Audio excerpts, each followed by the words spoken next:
Welcome to Car Chat with Josh. So we're going to be chatting today emerging adulthood, all right?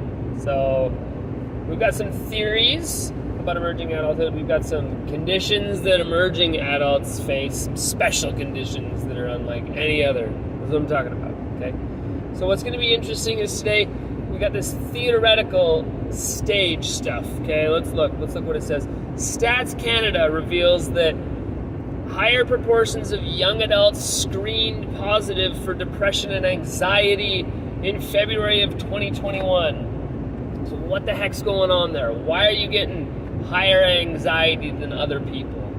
Well, maybe because you got a lot of flippin' choices you have to make. You ever think about that? So when you think about this emerging adulthood stage, you got to think, maybe your parents aren't around anymore like they used to be. You're out going to college, or you're out going to get a job, and you're exploring things for the first time, out in the world, and perhaps all by yourself is what it feels like. So yeah, you're going to have higher rates of depression, you're going to have higher rates of anxiety, and that should make sense. Now, the big key with this stage is learning how to cope and manage with those things, not unlike other stages, but what you need to do is understand that your social network, that social situation that you're in, which we'll talk about in chapter 14, is going to play a huge role in how you develop cognitively, okay? So, you're experiencing more depression. What can you do physically? What's something that you can do for yourself? Exercise is huge, okay? Healthy eating is huge. Don't do drugs is huge, and all these things should make sense, okay? Because you know that if you engage in consumption of drugs or alcohol, that's going to alter your state. And it might turn into a coping mechanism if you don't figure that crap out early on, all right? The next thing, exercise, healthy eating. You need to get off the ramen noodles, all right? I know that we've got lovely memories of ramen noodles trying to make us feel all better about ourselves, but no, they're unhealthy and they're not going to help you cognitively, they're not going to help you physically, okay? They're bare minimum nutrition over salt nutrition. So go get some healthy food. You know what?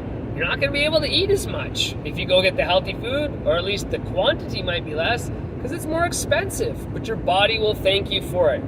And then do moderate level of exercise. 30 minutes a day is what you need to do, what's recommended for you to do so that you can be healthy and successful. So go out there and go for a walk for 30 minutes. Do yoga for 30 minutes. I don't care what exercise it is as long as you're doing something. Because remember, something is better than nothing at least 9 times out of 10. So when it comes to emerging adulthood, we have those stats we have to deal with, right? Anxiety, depression. Your physical state at this age is going to be hitting its peak, this emerging adulthood stage. Get ready, because your maximum ability to metabolize, your maximum ability to build muscle mass, especially that fast power muscle mass stuff, that's going to be coming short-lived, all right? So make sure that you enjoy that during this stage, enjoy the quicker recovery days and times, and make sure that you are indeed taking care of your physicality, because your brain is going to have these synapses that are solidifying at this time, these neural pathways. Your brain is still plastic to some degree, but not as plastic as it was in childhood. And so you're having these pathways built, these habits and patterns built, and so you got to make sure that you're taking care of yourself appropriately, physically and cognitively. All right. Death, that's a big thing. All right, so what causes death for you people in this emerging adulthood? Accidents, all right? Accidents cause death. Car accidents, injuries that lead to death, okay? And poisoning. Poisoning's a big one. So if you are, especially for the drug group, okay? So you take too much, and we're seeing, especially in Canada here, this opioid crisis, this amphetamine crisis. We've got lots of things going around the system that are being tainted, these dirty drugs. So you're getting poisoned and you're dying from those things. Once again, don't do drugs. It's not good for you. And so it'll lead you down a path that is more difficult than it needs to be, is what I'm going to say there, okay? Life is hard. I get it. Choices are difficult. I get it. When you got a lot of choices to make, yeah, increased depression and anxiety. I get it. But you got to make sure that you don't dip into them drugs as the coping mechanism, as the resort to solving all of your problems, because that's going to be grossly and hugely problematic for you later on down the road. It also leads to more promiscuous sexual activity, which can lead to other sexually transmitted infections and complications from it, okay?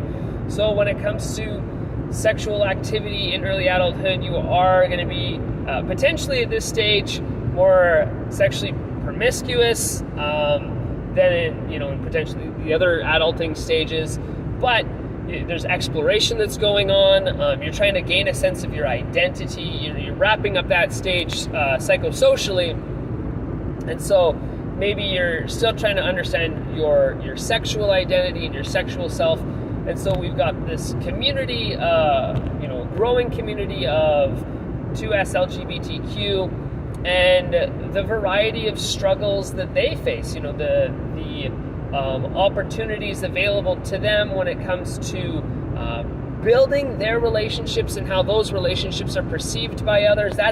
Can be more difficult than a heteronormative relationship in our culture. And so, what barriers do they face and how does that look? Maybe look into some of those things. And when it comes to consensual sex and sexual violence, there's, once again, you're at college and university these times. And so there's this idea of rape culture, which is super toxic and problematic at institutions in particular. Once again, you don't want to be known for being the institution with the high rape culture, right? Like, that's not good. Making sure that we understand consent and understand just because someone is drunk doesn't mean that they can properly consent to sexual activities, and so being cautious and aware of that, cognizant of that, and preparing for it, right? That's the big thing, is making sure you have adequate preparation in those social scenarios that you're getting into so that sexual abuse can be avoided. Now, sometimes this happens in the workplace via sexual harassment, catcalling, and commenting on different body parts, and those types of things occur. And so as a society, we need to be more aware, and as individuals, this is psychology, and so as individuals, we need to be especially aware of how we are communicating with those around you, right, and then those around us. What are we saying and what are we doing, and can this be taken in a way that would seem sexually offensive? And if so, well then, yard it, right? Like, got to get rid of those things. To be able to help people feel comfortable around us and comfortable around you and in the workplace, and not just to slough those types of jokes off. It's inappropriate. I remember one time in the workplace, some of the apprentices that I was working with were swapping pornography, okay? Swapping pornography of their girlfriends. Like, that's not cool, okay? It's a form of sexual abuse. And so there they are going around, and I saw them just goofing at the other end of the hallway, and I said, what are you doing? Like, we're not working, so what are you doing? It's not break time. Oh, ha ha, buddy showed me, ha ha ha. And I said, right now, sit down. We're having this conversation. You are not permitted to do that first place in the workplace at all, ever, not happening. And I yelled at these guys. I was livid at these employees who would use company time to exploit their girlfriends. And I said, you think that's respectful for you to do that to your girlfriend? You think she's giving those images out so that you can spread them abroad? Like, I can't. No, it's not. It's not acceptable. So don't do it. And I was, as you can tell, I was super mad, livid with them. Not